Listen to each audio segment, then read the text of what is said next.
Postavljam da govorite o razvlačenju fronta, o napadima na sve moguće linije koje drži Vojska Republike Srpske, a desit će se da će Vojska Republike Srpske nakon tih granatiranja i Žepe prema glavnom štabu odlučiti da uđe u Srebrenicu i Žepu.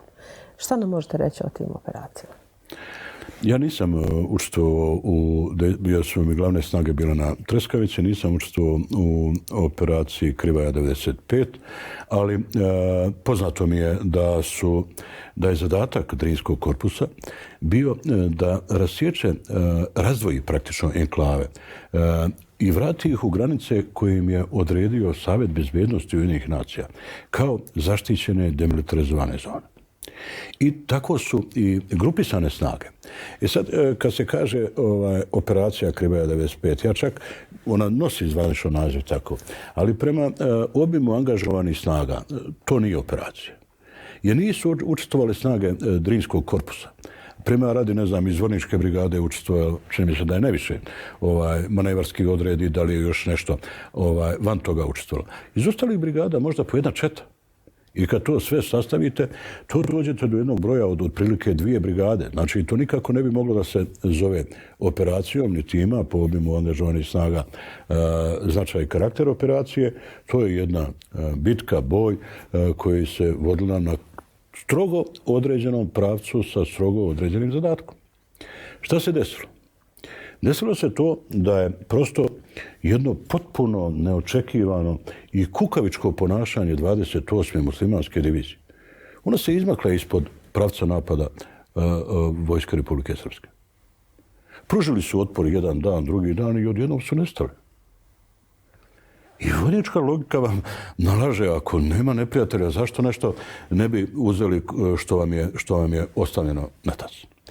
Mislite da je to namjerno urađeno? Pa vidite, sad da li je to urađeno namjerno, ali činjenica je da se o nekim velikim žrtvama u Srebrenici govori krajem 1993. godine.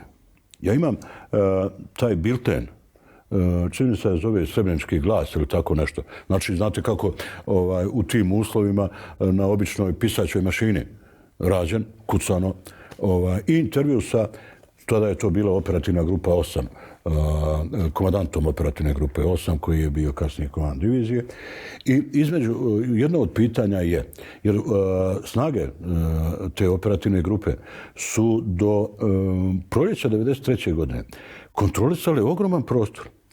Od Žepe pa brane hidroelektrane Peruća sa ove strane, preko Osata, ovamo, znači isključujući naseljena mjesta, Miliće, Bratunac, Zvornik, sve ostalo je bilo, oni su izašli do Zvorničke Kamenice, pa masakr onaj u novembru 1992. godine. Dakle, oni su se gotovo spojili sa drugim korpusom iz Tuzla.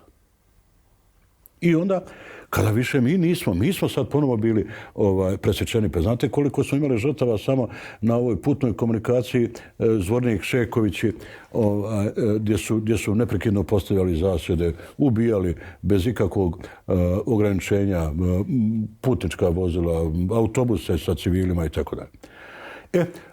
Kada je usledila, znači, reakcija na njihove akcije, vi više niste imali izbora. Morali ste da to vratite i da stavite pod svoju kontrolu ili da se predate. Normalno da predaja nikad nije bila opcija. Odgovarajući na to pitanje, zašto je tako brzo pala ta njihova takozvana slobodna teritorija, Naser Orić kaže da je to dogovor da se navuku srpske snage da uđu u Srebrenicu, da počine zločin, pokolj, a onda da usledi odmazda međunarodne zajednice i po snagama vojske Jugoslavije, još tada uvijek na desnoj obali Drine, to je Drinska divizija, i po snagama Vojske Republike Srpske, i onda oni imaju uz tu aviopodršku i svaku drugu imaju ponovo mogućnost da zavladaju tim prostorom.